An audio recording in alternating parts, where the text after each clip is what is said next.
Hello, good morning students. जैसा कि आपको पता है, कल हमने करंट इलेक्ट्रिसिटी पार्ट फर्स्ट दिया था, लॉन्च कर दिया था। आज मैं करंट इलेक्ट्रिसिटी पार्ट 2 लॉन्च करने जा रहा हूं। थोड़ा सा मैं कल का रिवाइज़ करा दूं कि मैंने कल करंट के दो वैल्यूज़ बताए थे। एक आई एवरेज आपके सामने दिख रहा है बोर्ड पे, और एक I instantaneous d q by d t दिख रहा है। ये दोनों वैल्यूज़ कल हमने कराए थे और इस पर मैंने क्वेश्चंस भी कराए थे, दोनों का मतलब भी बता दिया था।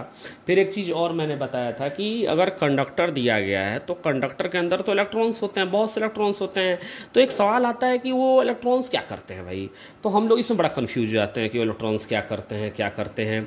तो इलेक्ट्रॉन्स क्या करते हैं, इसका मैंने जवाब दे दिया था कि इलेक्ट्रॉन्स कंडक्टर के अंदर एनर्जी को कैरी करते हैं from one end to another. यानी कंडक्टर इलेक्ट्रॉन्स कंडक्टर के अंदर जो होते हैं वो एनर्जी को कैरी करते हैं।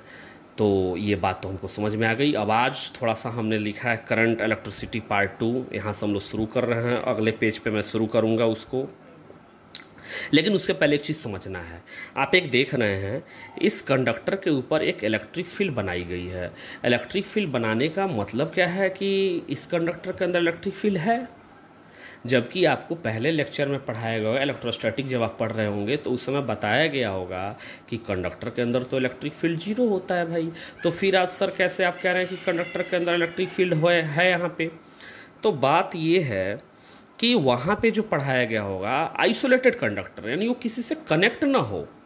जो कंडक्टर कनेक्ट नहीं होते उसे आइसोलेटेड कंडक्टर कहते हैं।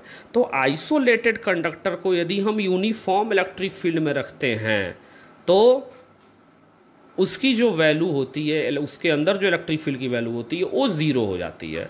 जबकि यदि कोई कंडक्टर कनेक्टिंग हो, यानी अब आइसोलेटेड नहीं रहा, वैल्यू तो अभी भी इसके अंदर इलेक्ट्रिक फील्ड की जीरो ही होगी, उसमें कहीं कोई प्रॉब्लम नहीं है। बट अगर यहाँ की एनर्जी मैं देखूँ तो यहाँ की एनर्जी क्या है, ज़ीरो, और यहाँ की एनर्जी कितनी है, कल मैंने चर्चा किया था यहाँ पे E इंटू वी।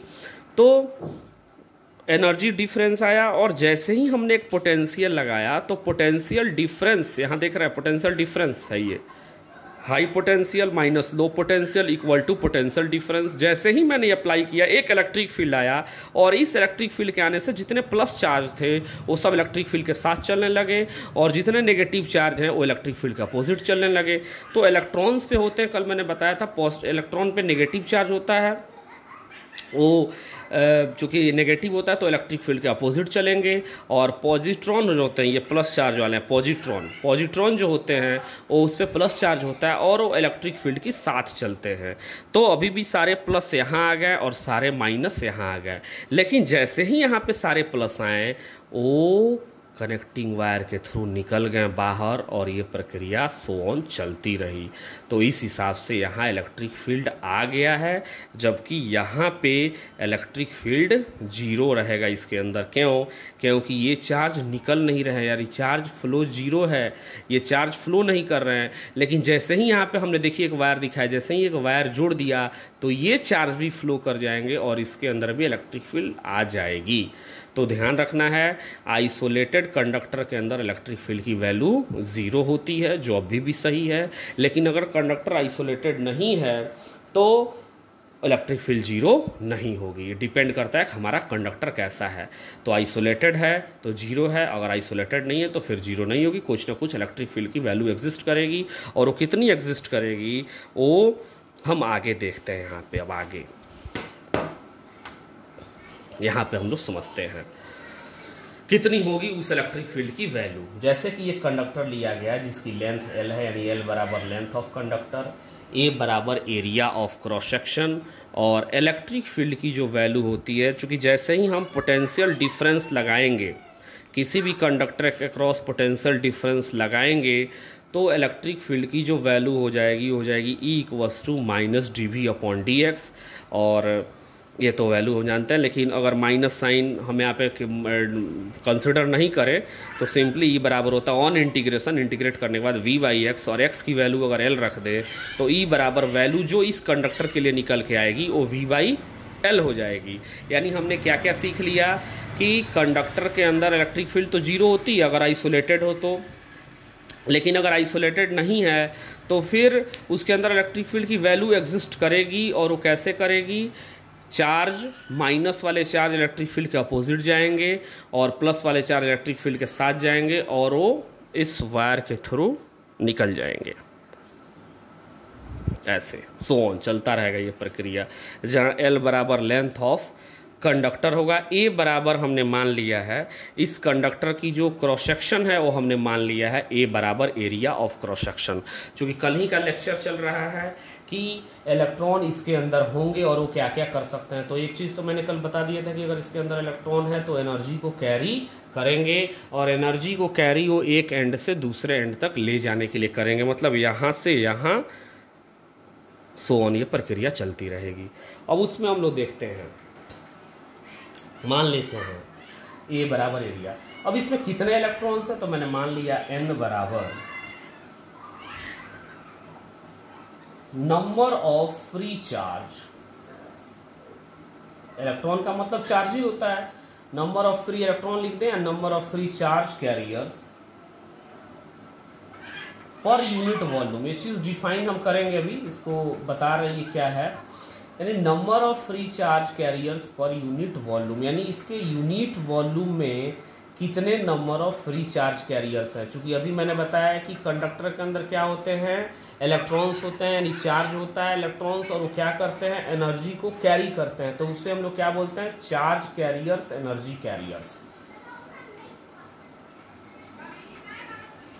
दूसरा चीज, यदि मैं एक मान लूं कि ये कंडक्टर एक क्या हो गया, एक क्लास हो गया, this conductor is a class, और इस क्लास में मान लेते हैं 100 बच्चे हैं, 150 बच्चे हैं, 200 बच्चे हैं, और अचानक से मैं बोल दूं कि भाई छुट्टी हो गई, तो नर्सरी क्लास के बच्चे जनरली क्या करेंगे, इधर उधर दौड़ना क्लास में शुरू कर देंगे और जल्दी से सोचेंगे कि हम गेट की तरफ भागें। यानी मैंने क्या किया, मैंने एक एनर्जी दे दी कि छुट्टी हो गई, छुट्टी होना मतलब एक एनर्जी ही होता है भाई। जैसे ही ये एनर्जी मैंने दी, वो बच्चे क्या हुए, भागना शुरू कर दिए। तो ये फिक्स है कि भाई जैसे एनर्जी मिलेगी, इलेक्ट्रॉन्स इधर उधर भागना शुरू होंगे, उसमें कोलिजन होंगे, यानी टकराव बढ़ेगा भाई उस वक्त। याद रखिएगा ये चीज़, जैसे ही इलेक्ट्रॉन्स का मूवमेंट होगा कोलिजन होगा, कोलिजन होना निश्चित है, यानी इलेक्ट्रॉन टकराएंगे आपस में। फिर इलेक्ट्रॉन यदि टकरा रहे हैं और टकराने से उनकी क्या होगी भाई, वो इलेक्ट्रॉन डिस्टेंस ट्रेवल करेंगे, उनकी स्पीड भी कुछ होगी। तो इस चीज़ को हम लोग एक बार समझ रहे हैं कि मान लेते हैं हमने जैसे बताया n बराबर number of free charge carriers पर यूनिट वॉल्यूम, और यदि इलेक्ट्रॉन्स इसमें होंगे, बहुत सारे इलेक्ट्रॉन्स होंगे जो टकरा रहे हैं, वो कैसे चल रहे हैं, तो कल मैंने बताया भी था कि अगर बैटरी नहीं लगाएं, जब तक बैटरी नहीं लगाएं तब तक क्या होगा, ये इलेक्ट्रॉन इधर गया, फिर इलेक्ट्रॉन इधर आया, फिर इधर आया, फिर इधर आया, फिर हो सकता है इधर आया और फिर इधर चला गया, यानी डिस्टेंस ट्रेवल तो होगा, डिस्टेंस ट्रेवल्ड होगा, बट नेट डिस्प्लेसमेंट कितना होगा, याद रखना ये चीज, नेट डिस्प्लेसमेंट बराबर 0। यानी जब हम बैटरी नहीं लगाए हैं तब नेट डिस्प्लेसमेंट कितना होगा, 0 होगा, उस वक्त 0 होगा। लेकिन जैसे ही when we apply potential difference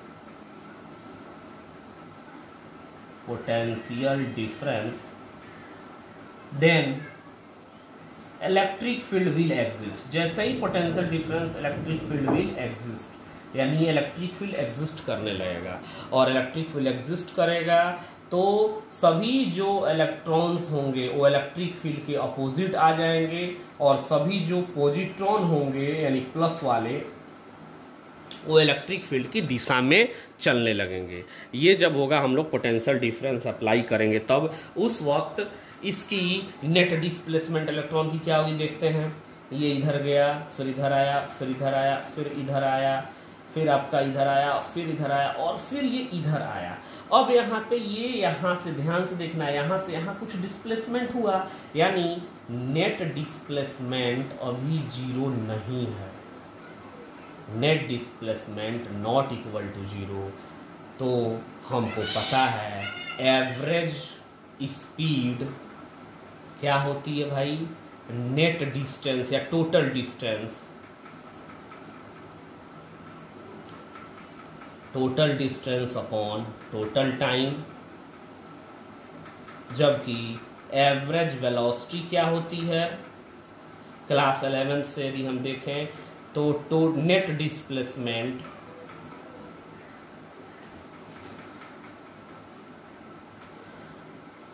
net displacement upon total time, ये होता है इलेक्ट्रॉन्स के हित में, यानी जब कंडक्टर के अंदर इलेक्ट्रॉन्स होता है तब। इसको एक बार आप और देख लीजिए भाई, नेट डिस्प्लेसमेंट कोई छूटे ना, एवरेज स्पीड दिया गया है, total distance upon total time, average velocity दिया गया है, net displacement upon total time.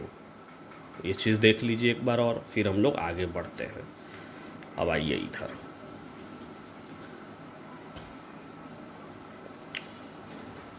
और हम लोग आगे बढ़ रहे हैं, थोड़ा सा एक चीज़ और अच्छा वाला चीज़ सीख रहे हैं।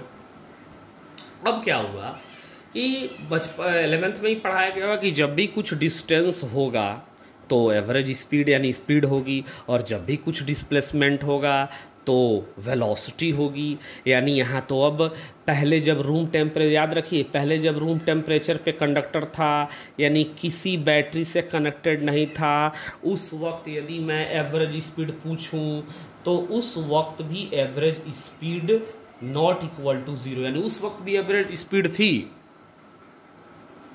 लेकिन उस वक्त एवरेज वेलोसिटी कितनी थी भाई, एवरेज वेलोसिटी कितनी थी, याद रखिए उस वक्त एवरेज वेलोसिटी कितनी थी, उस वक्त एवरेज वेलोसिटी आपकी 0 थी, जब हम लोगों ने कंडक्टर अप्लाई नहीं किया था तब की मैं बात कर रहा हूँ, तब की बात हो रही है, ध्यान से। उस वक्त एवरेज स्पीड कितनी थी, 0 थी, लेकिन सॉरी 0 नहीं थी, लेकिन एवरेज वेलोसिटी उस वक्त भी 0 के बराबर थी, 0 के ही बराबर थी। But when we apply potential difference यानी बैटरी, जब हमने बैटरी लगाया तो एवरेज स्पीड कितनी थी भाई, एवरेज स्पीड कितनी हो गई, 0, लेकिन अभी भी एवरेज वेलोसिटी कितनी हो गई, नॉट इक्वल टू 0, लेकिन अब एवरेज वेलोसिटी भी कितनी हो गई, नॉट इक्वल टू 0, यानी एवरेज वेलोसिटी अब 0 नहीं रही, क्योंकि कुछ ना कुछ नेट डिस्प्लेसमेंट हो गया है। और जब कुछ नेट डिस्प्लेसमेंट हो जाए तो इसी एवरेज वेलोसिटी का नाम है ड्रिफ्ट वेलोसिटी। तो फॉर्मूला और डेफिनेशन लिख लीजिए। ड्रिफ्ट वेलोसिटी का डेफिनेशन क्या होता है, आप लोग लिख लीजिए, मैं बोल दे रहा हूं। ड्रिफ्ट वेलोसिटी,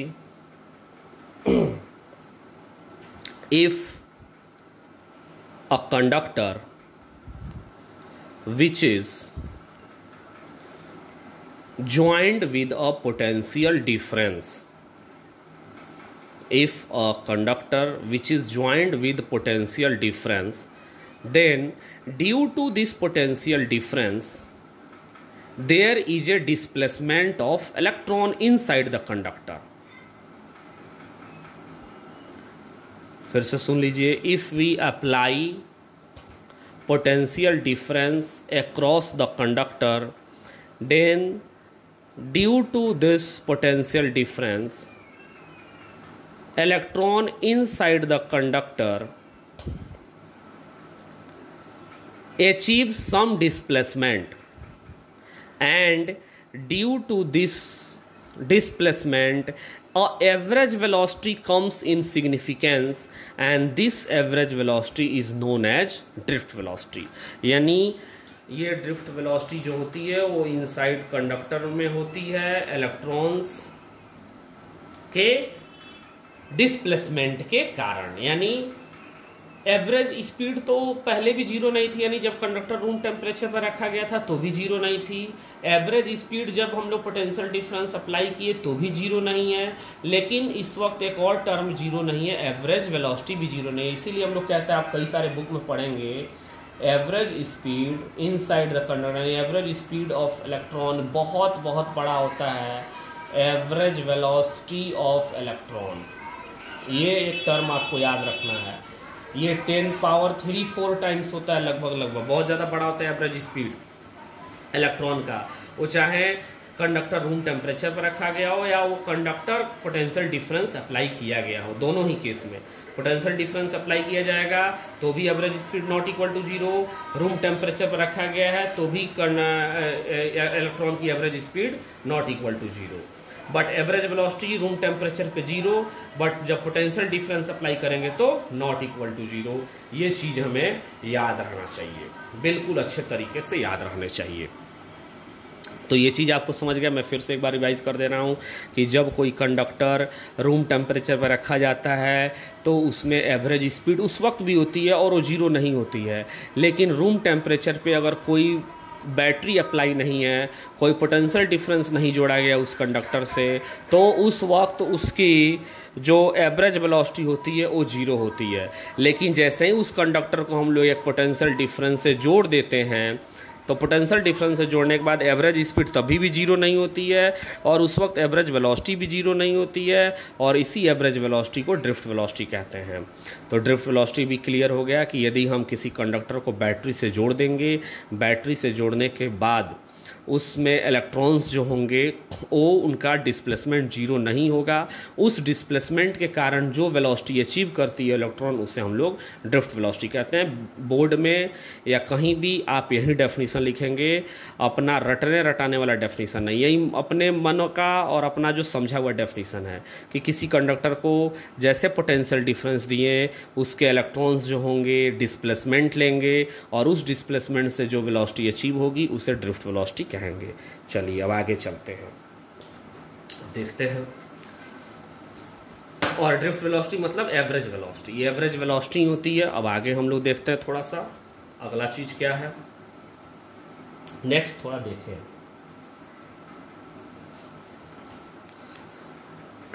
ये तो कंडक्टर हो गया। हमको इस कंडक्टर में पता भी लग गया कि हमने पोटेंशियल डिफरेंस अप्लाई किया, पोटेंशियल डिफरेंस अप्लाई किया, यहाँ V दिया, इसको V वोल्ट दिया, इसको 0 वोल्ट दिया। ये इलेक्ट्रॉन्स हो गए सब, ये सब के सब इलेक्ट्रॉन्स हो गए। इलेक्ट्रॉन्स मतलब हम पॉजिट्रॉन ही मानेंगे, चूंकि हम इसको प्लस मानेंगे तो ये high energy to low energy flow करेंगे, यहाँ से यहाँ जाएंगे इलेक्ट्रिक फील्ड के डायरेक्शन में। अब मान ले रहे हैं कि ये इलेक्ट्रॉन आखिर चलते कैसे हैं, इस पे थोड़ा सा हम लोग डिस्कस कर ले कि इलेक्ट्रॉन आखिर चलेंगे किस तरह से। क्योंकि अभी तो हमने यही कहा कि भाई जब हमने बैटरी कहा, हाँ, जब बैटरी अप्लाई नहीं किया था तो नेट डिस्प्लेसमेंट जीरो, लेकिन जब बैटरी अप्लाई किया तो कुछ डिस्प्लेसमेंट हुआ। लेकिन इलेक्ट्रॉन का मोशन क्या है, वो बिल्कुल वैसे ही है। इलेक्ट्रॉन का मोशन अगर आप दोनों चीज़ में देखेंगे, जब बैटरी जोड़ रहे हैं तो और जब बैटरी नहीं जोड़ रहे हैं तो दोनों केस में जिग जैग ही मोशन हो रहा है।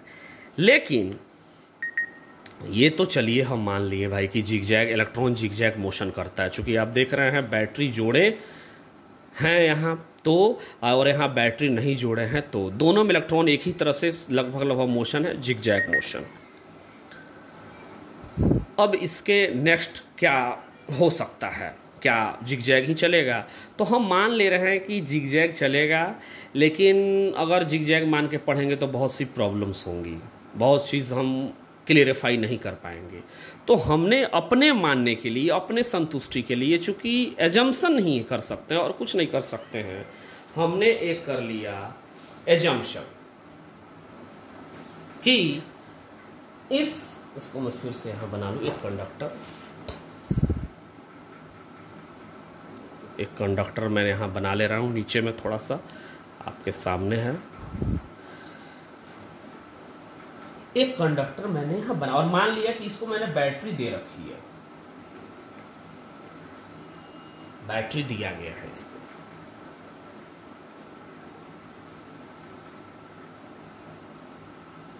एक पार्ट यहां मैंने मान लिया और एक एरिया मैंने यहां ले लिया, क्योंकि मैंने पहले इसको एरिया ऑफ क्रॉस सेक्शन माना था, एरिया ऑफ क्रॉस सेक्शन। तो ये भी उसी के बराबर है, ये भी हो जाएगा एरिया ऑफ क्रॉस सेक्शन।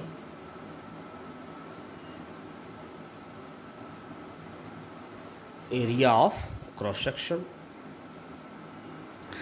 अब मैंने माना कि जिगजैग मोशन से थोड़ा सा मैं एजम्पशन कर रहा हूं कि इलेक्ट्रॉन बिल्कुल ऐसे सीध में चल रहे हैं, ये क्यू में चल रहे हैं, कतार में चल रहे हैं बिल्कुल। और कतार में क्यों चल रहा है? क्योंकि इसको पोटेंशियल डिफरेंस मिल गई है।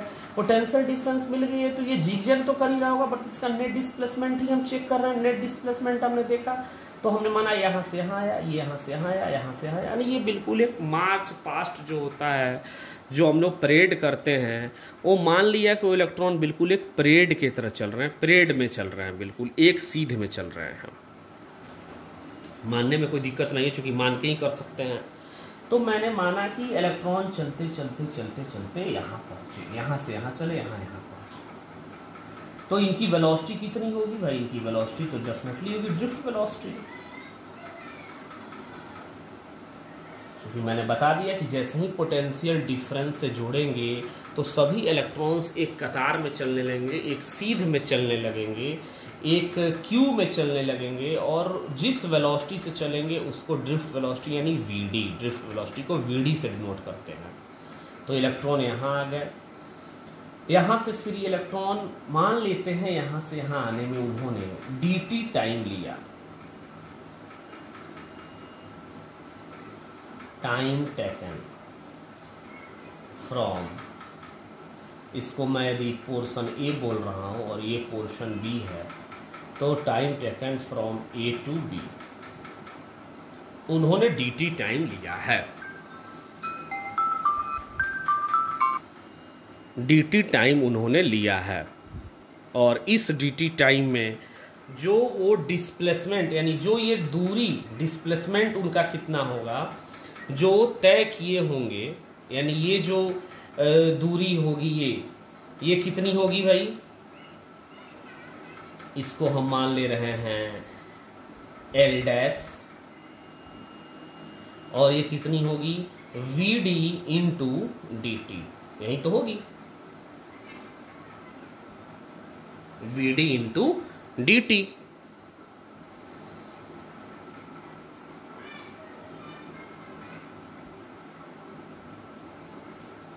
Vd इंटू dt, ये जो है इसकी लेंथ हो जाएगी, यानी केवल इस पोर्शन की मैं बात कर रहा हूँ। बस ये बैटरी जोड़ा गया है, मान लिया है बैटरी जोड़ा गया है, यहाँ से ये बैटरी दिया गया है, और बैटरी देने यानी पोटेंशियल डिफरेंस अप्लाई करने के बाद की ये सारी कहानी है। तो ये लेंथ हमने निकाल लिया। आगे हम लोग चलते हैं। तो अब हमने माना, फिर से मैं वो फिगर बना दे रहा हूँ, वो थोड़ा सा और अच्छा हो जाएगा यहाँ पे। हाँ, पीछे जगह नहीं था। यहाँ से हमने लिया, यहाँ लिया, ये हमने लेंथ निकाल लिया। This is the L dash, ये है Vd इंटू dt, इसका area of cross section A है। यानी dt टाइम में इलेक्ट्रॉन यहाँ से निकल के यहाँ पहुँच चुके हैं। तो मुझे एक सवाल पूछा गया कि total charge phloem, total charge, देखिए बहुत स्टेप्स, सिंपल स्टेप्स है, बस कुछ नहीं किया गया। एक कंडक्टर लिया गया, फिर पहले उस कंडक्टर में भाई पोटेंशियल डिफरेंस नहीं दिया गया, तब क्या हुआ ये भी मैंने बताया। फिर उस कंडक्टर में पोटेंशियल डिफरेंस दिया, फिर मैंने बताया कि ये क्या है। ये सारी चीज़ें करने के बाद मैं यहाँ तक पहुँचा हूँ। अगर किसी को समझ में नहीं आया तो रिकैप करके पूरा वीडियो पहले देख ले, फिर ये आगे यहाँ देखें, क्योंकि बताया गया कि कंडक्टर की किन किन परिस्थिति में क्या क्या हो सकता है। कंडक्टर में जब बैटरी नहीं है तब, और कंडक्टर में जब बैटरी है तब, ये सारी कंडीशंस डिस्कस किया गया है। अब इस कंडक्टर में बैटरी है, बैटरी जोड़ा गया है यहाँ। ये total charge flown through, total charge flown through A to B, ये मैंने A रखा है, ये मैंने B रखा है। टोटल चार्ज फ्लोन थ्रू कितना हो जाएगा, ये हो जाएगा dq, क्योंकि छोटा सा स्ट्रिप मैंने लिया है, dt टाइम इंटरवल में लिया है, तो dt टाइम इंटरवल में कितना चार्ज फ्लो करेगा, dq। तो अब पढ़ाया गया था पहले ही, q बराबर क्या होता है भाई, q बराबर पढ़ाया गया होगा n इंटू ई। तो यहाँ पे dq बराबर क्या हो जाएगा, dq बराबर वही होगा n इंटू ई, लेकिन n बराबर क्या लिखा गया है, नंबर ऑफ फ्री चार्ज, पहले ही बता दिया गया, फ्री चार्ज कैरियर्स पर यूनिट वॉल्यूम। यानी n की जो वैल्यू होती है, एक्चुअली में q बराबर n ही जो वहां पढ़ाया गया था, वो n क्या था, क्वांटा था n बराबर +-1 +-2 +-3 एंड सो ऑन। बट यहाँ जो हम n ले रहे हैं, n बराबर number of free charge carriers पर यूनिट वॉल्यूम, यानी हमें निकालना है इस A से B वॉल्यूम में कितने चार्ज फ्लो किए हैं, वो निकालना है। तो उसके लिए हमें क्या चाहिए भाई, अगर वॉल्यूम नीचे है तो वॉल्यूम से ऊपर मल्टीप्लाई करेंगे तो हमें n निकल जाएगा, तो हमें n ही तो चाहिए। तो n बराबर हम लिख देंगे n, ये तो हो गया। वॉल्यूम कितना होगा, तो वॉल्यूम के लिए ये देखिए सिलेंड्रिकल शेप में है, this is in cylindrical shape, पूरा सिलेंड्रिकल शेप में दिया गया है। इस सिलेंड्रिकल शेप का ये एरिया कितना है, दिस इज द ए, और ये लेंथ कितनी है एल डैश, यानी क्या हो जाएगा A into L dash, and this A, और एल डैश की वैल्यू कितनी है v d into d t, तो ये हो जाएगा n A v d d t. तो डी क्यू का वैल्यू कितना हो जाएगा, n A v d d t into e. अगर हम d q upon d t कर ले तो कितना हो जाएगा, n e A v d, और d q upon d t क्या होता है, कल ही पढ़ाया गया था, rate of flow of charge, rate of flow of charge, यानी this is called I, and I का जो फॉर्मूला होता है n e A v d. बहुत आसान है, कितना आसानी तरीका से निकाला गया है ये आपके सामने है सब कुछ, कुछ नहीं करना है। अगर पूछ दे आई बराबर n e A v d कैसे आता है, तो ये आपको आना चाहिए, इसका प्रूफ भी आपको आना चाहिए। और वो कैसे है प्रूफ, बहुत ही सिंपल मैंने कराया है, कोई भी टफ प्रूफ ये नहीं है, बहुत आसान में है, बहुत आसान है। अब आगे हम लोग थोड़ा सा और बढ़ते हैं, चूँकि जल्दी जल्दी करना है, आज काफ़ी पढ़ना है। तो ये आ गया ड्रिफ्ट वेलोसिटी का मतलब वी डी, और ये आ गया करंट, दोनों में क्या रिलेशन होता है, n e A v d. N मतलब number of free charge per unit volume, e A v d. Next अब हम लोग देख रहे हैं यदि मान लिए, चलिए छोड़िए, फ्लूइड मैकेनिक्स जब कराएंगे तो उसको कराया जाएगा। अब देखते हैं जो ये ड्रिफ्ट वेलोसिटी हमने माना है v d, this is called drift velocity, drift velocity इसको मैंने बोला है, क्योंकि ये वैल्यू जो होती है कांस्टेंट होती है बाबू, याद रखिएगा, दिस इज कांस्टेंट वैल्यू। पूछा जा सकता है कि क्या ड्रिफ्ट वेलोसिटी ये कांस्टेंट वेलोसिटी है, तो yes, drift velocity is a constant velocity. लेकिन इस कंडक्टर में, फिर से मैं बनाऊं, इस कंडक्टर में जो भी पॉजिट्रॉन्स हैं, इस पॉजिट्रॉन्स पे ये इलेक्ट्रिक फील्ड क्या कर रहा है, फोर्स लगा रहा है, और फोर्स कितना लगा रहा है, ई इंटू ई, क्यू इंटू ई के हिसाब से ई इंटू ई फोर्स लगा रहा है ये इलेक्ट्रिक फील्ड। और ड्यू टू ये फोर्स लगने से एम इंटू ए, एफ बराबर एम इंटू ए हो जाएगा, ये ई इंटू ई, तो यहाँ से एक्सेलरेशन आ जाएगा ई अपॉन एम। तो हमने क्या माना है भाई, इसको कांस्टेंट वेलोसिटी। लेकिन ये असल में कांस्टेंट वेलोसिटी होती नहीं है। ये अब कैसे नहीं होती है, इसका थोड़ा सा एक्शन मैं बोर्ड पे बहुत अच्छे से बता पाता, चूँकि अब लाइव तो आप मुझे नहीं देख पा रहे हैं, लेकिन फिर भी मैं कोशिश कर रहा हूँ। जैसे कि क्या होगा, ऐसे चलेगा फचाक, फिर थोड़ी देर बाद चलेगा फिर फचाक, मतलब एक फोर्स आता रहेगा जो उसकी वेलोसिटी को बदलता रहेगा। लेकिन ऑल ओवर हम लोग उसको क्या मान लेते हैं, असल में हमने उसको कांस्टेंट वेलोसिटी मान लिया रहता है, बट मोशन इज एक्सेलरेटेड। ये कंफ्यूज मत होना, मोशन इज एक्सेलरेटेड। हमने माना उसको कांस्टेंट वेलोसिटी, क्योंकि ड्रिफ्ट वेलोसिटी कांस्टेंट वेलोसिटी होती है, बट असल में रियल में वो कांस्टेंट नहीं होती है। जो मोशन होता है वो एक्सेलरेटेड मोशन होता है। ये चीज़ आप लोग थोड़ा याद रखिएगा, क्योंकि उसके अंदर क्यों होता है ये भी मैंने बता दिया, क्योंकि उसके अंदर इलेक्ट्रिक फील्ड है और इलेक्ट्रिक फील्ड उस पर फोर्स लगा रहा है, और जहाँ फोर्स होता है वहाँ पे एक्सेलरेशन होता है, स्वाभाविक है। फोर्स है तो एक्सेलरेशन है, तो यहाँ भी फोर्स है, यहाँ भी एक्सेलरेशन है। अब क्या कर रहे हैं हम लोग कि अगर मान लिया कि ये इलेक्ट्रॉन्स हैं, कंडक्टर हैं, ये इलेक्ट्रॉन्स हैं, या पॉजिट्रॉन्स, ये मान लेते हैं पॉजिट्रॉन्स है, ये फोर्स इधर लगा, फोर्स लगा तो इसके चलते इस पे एक्सेलरेशन भी आ गया, और वो एक्सेलरेशन की वैल्यू कितनी हो गई, E/m। ये एक्सेलरेशन हो गया है इस पे। अब क्या है कि इसमें दो टर्म्स आते हैं। एक है, चूंकि जो इलेक्ट्रॉन्स चल रहे हैं वो एक्चुअली में कैसे चल रहे हैं, जिगजैग।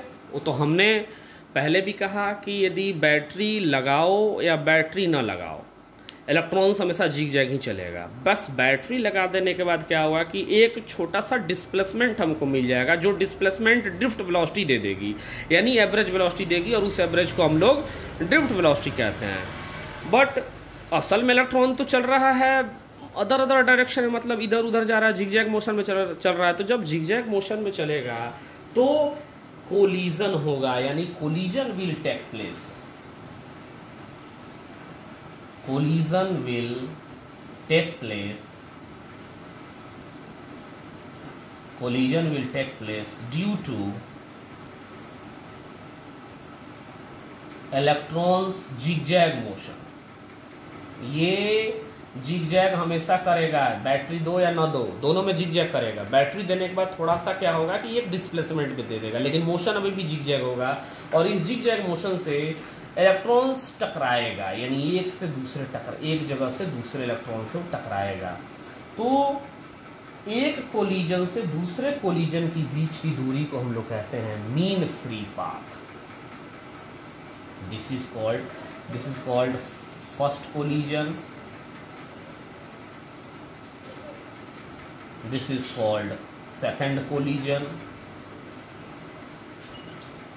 यानी एक कोलिजन से दूसरे कोलिजन में, एक कोलिजन से जब दूसरा कोलिजन होगा तो दो कोलिजन की बीच की कुछ ना कुछ दूरी होगी, जिसे हम लोग कहेंगे लैम्डा, यानी मीन फ्री पाथ। मीन का मतलब क्या होता है ये आपको पता होना चाहिए, तो लिख लीजिए इसका definition.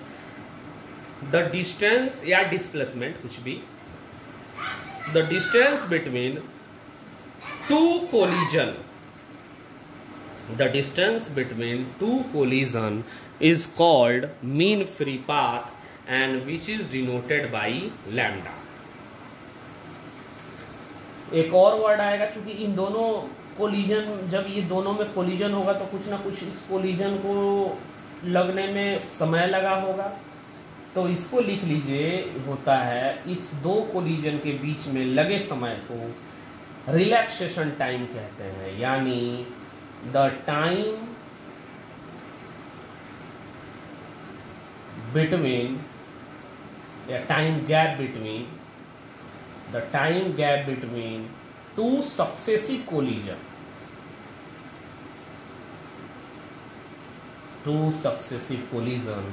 is called relaxation time। relaxation time ये सब NCERT में दिए गए हैं, और इसको हम लोग डिनोट करते हैं टाउ से, which is denoted by tau. यानी एक हुआ मीन फ्री पाथ और एक हुआ आपका रिलैक्सेशन टाइम। अब खुद से देखिए, फिर ये कंडक्टर है, बैटरी अप्लाइड है, ये इलेक्ट्रॉन यहाँ है, यहाँ से घूमा, किसी और इलेक्ट्रॉन से टकराया यहाँ, फिर किसी और इलेक्ट्रॉन से यहाँ टकराया, ये इससे टकराया, फिर इससे टकराया। तो ये जो दोनों के बीच की जो डिस्टेंस होगी, चूंकि अब ये हम मान लिए ये क्यू में है, यानी एक कतार में चल रहा है, तो ये पहले इससे टकराया, फिर इससे टकराया, तो ये दोनों के बीच की जो दूरी होगी इसको हमने मान लिया लैम्डा। और चूंकि ये मोशन कैसा है, मैंने पहले बताया, मोशन बराबर एक्सेलरेटेड मोशन है। ये motion equal to accelerated motion है। हमने माना कि this velocity is constant, drift velocity is constant, but motion कैसा है भाई, एक्सेलरेटेड है। अब इसको मैं ज़्यादा प्रैक्टिकली तरीके से, थोड़ा सा लाइव जब रहता तो हाथ के एक्शन से और या कुछ और चीज़ से मैं, हाथ के एक्शन से मैं अच्छे से बता पाता। फिलहाल आप लोग इतना समझिए कि ड्रिफ्ट वेलोसिटी कांस्टेंट वेलोसिटी होती है, बट कंडक्टर के अंदर जो इलेक्ट्रॉन्स होते हैं वो कांस्टेंट वेलोसिटी से नहीं चलते हैं, वो एक्सेलरेटेड मोशन होता है, वहाँ पे मोशन एक्सेलरेटेड होगा। तो जब एक्सेलरेटेड मोशन होगा और उस एक्सेलरेटेड मोशन से वो दो इलेक्ट्रॉन से जब रेगुलर टक्कर होगा तो उसको मीन फ्री पाथ कहते हैं। तो ये डिस्प्लेसमेंट होगा और डिस्टेंस, यानी डिस्प्लेसमेंट या डिस्टेंस कुछ भी कहिए, चूँकि डायरेक्ट होगा, एक पॉइंट से दो पॉइंट के बीच की डिस्टेंस या दोनों पॉइंट के बीच की डिस्प्लेसमेंट। तो ये लैम्डा बराबर जो होगा हमको पता है, एक फॉर्मूला S बराबर UT plus half AT square हमको पता है। S बराबर UT plus half AT square. अगर इस फॉर्मूले को मैं यहाँ लगा दूँ तो लैम्डा बराबर क्या होगा, UT plus half AT square. चूँकि अब यहाँ पे क्या करें भाई, U को क्या लेना पड़ेगा, जीरो, तो U को जीरो क्यों ले लें, U बराबर जीरो ले रहे हैं, कारण कि जब बैटरी नहीं अप्लाई थी तो कोई ड्रिफ्ट वेलोसिटी थी ही नहीं, तो जब ड्रिफ्ट वेलोसिटी जीरो थी तो U भी जीरो हो गया। तो उस हिसाब से लैम्डा बराबर ये टर्म जीरो प्लस 1/2, ए का वैल्यू मैं निकाल चुका हूँ, यहाँ पे देखिए E/m है, यहाँ रख दीजिए E/m। और टाउ का मतलब क्या होता है, रिलैक्सेशन टाइम। चूँकि लैम्डा क्या है, लैम्डा को ही तय करने में, लैम्डा को ही जाने में या लैम्डा में लगे समय को ही टाउ बोलते हैं।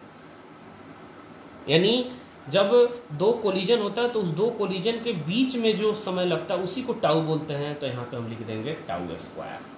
यहाँ से लैम्डा का एक वैल्यू आ गया और ये बहुत अच्छा वैल्यू है, हाफ E/m टाउ स्क्वायर। ये मीन फ्री पाथ का वैल्यू होता है, यानी आपको याद होनी चाहिए मीन फ्री पाथ। इतना तक हम लोग कंप्लीट कर चुके हैं, अब आगे चलते हैं।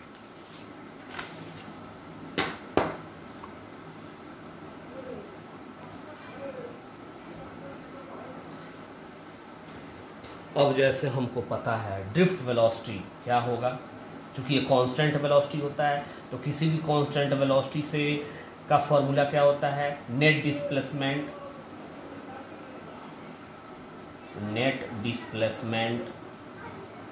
Upon net time taken. तो इस VD की जो वैल्यू होगी वो कितना होगी, चूंकि नेट डिस्प्लेसमेंट कितना हो रहा है भाई, ड्रिफ्ट वेलोसिटी से कितना डिस्प्लेसमेंट हो रहा है, मीन फ्री पाथ के ही बराबर हो रहा है।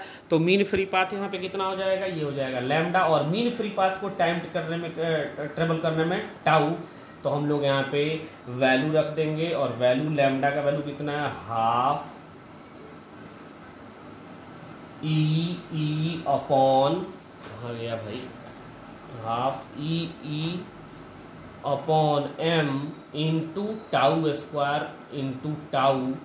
तो टाउ से ये टाउ कट गया, तो VD की वैल्यू हो जाएगी 1/2 E/m अपॉन टाउ।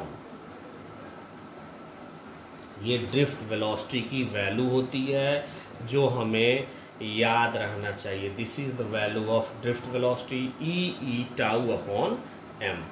अब यहाँ से हम लोग एक चीज़ और रिलेट कर सकते हैं, बहुत सी चीज़ यहाँ से रिलेट कर सकते हैं। हमने करंट की वैल्यू निकाल रखी है, तो करंट की वैल्यू कितनी होती है, अब आराम से हम लोग कर सकते हैं NEA/VD। यहाँ पे VD की वैल्यू रखते चलो और निकाल के हमको बताओ जल्दी कितना होगा। तो ये हो जाएगा NEA, और VD की वैल्यू कितनी है भाई, यहाँ से रख दो 12 EE टाउ अपॉन M। तो I की वैल्यू कितनी होगी, NE/E, NE² EA tau upon 2M, ये वैल्यू होगी। थोड़ा सा और आगे चलते हैं, और बस कुछ नहीं है, बस वैल्यू निकालते चलना है। This is NE² A tau upon 2M into V/L, ये होगा E। एक मिनट, हाँ दिस इज कॉल्ड E होगा ये।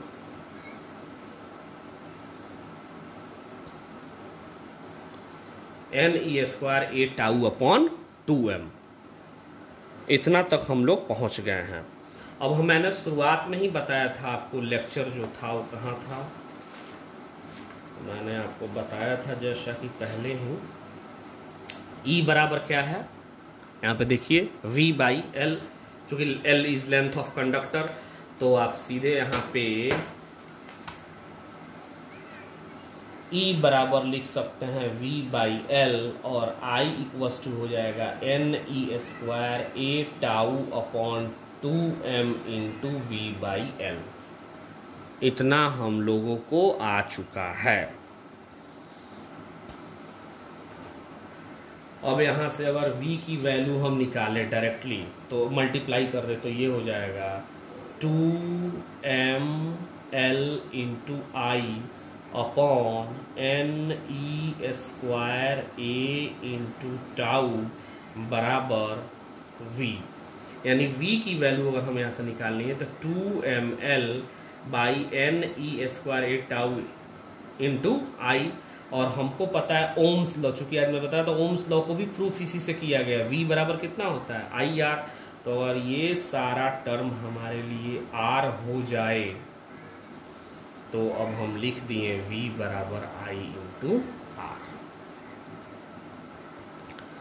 इसमें किसी को कोई दिक्कत हो तो भाई डिस्कस कर सकता है मुझसे कमेंट में कि हाँ सर, चूँकि कुछ नहीं किया गया, बस आपको ड्रिफ्ट वेलोसिटी का फार्मूला और मीन फ्री पाथ रिलेट करने आना चाहिए, ये सब अपने आप आ जाएंगे, ये सब कोई बड़ी चीज़ नहीं। चूँकि आपको यहाँ E है और E का वैल्यू मैंने बहुत पहले बता दिया, V/L वैल्यू रखेंगे सीधे निकल आएगा, इसमें कुछ खास चीज़ नहीं है। बाकी आप वीडियो पॉज करके फिर देख सकते हैं।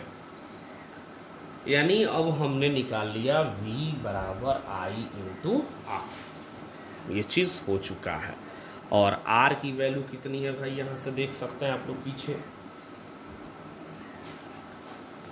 R बराबर है 2ML NE² A टाउ, यानी ये है 2ML upon NE² A into tau. ये वैल्यूज हैं हमारे पास। जहाँ ये V क्या होता है, यही V होता है पोटेंशियल डिफरेंस। पोटेंशियल डिफरेंस तो हम लोग क्वेश्चन करेंगे ही करेंगे। पोटेंशियल डिफरेंस RENC, यानी high potential minus low potential equal to potential difference. चूँकि V इक्वल्स टू IR में ये जो R होता है किसी भी मटेरियल, ये कांस्टेंट होता है, यानी R की जो वैल्यू होती है वो क्या होती है, कांस्टेंट होती है। ये R की value 2ML upon NE² upon A into tau होती है।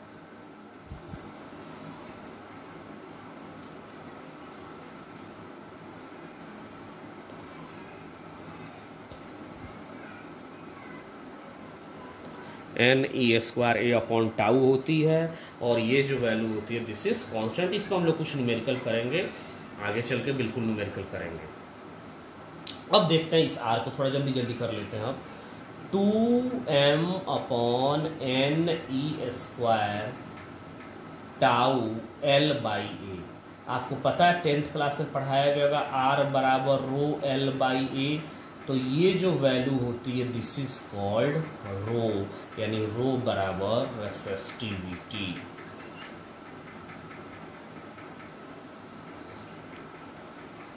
इस लेक्चर को मैं यहीं पे रोकता हूँ, इसके बाद आपको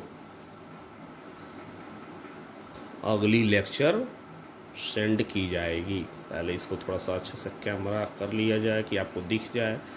तो आप देख सकते हैं इसमें पूरा स्पष्ट दिखाई दे रहा है। R बराबर 2ml/n/e² टाउ। यदि मैं L और A को अलग कर लूँ तो 2m/n/e² टाउ को हम लोग बोलते हैं रेसिस्टिविटी। यहीं पे मैं वीडियो को रोक रहा हूँ।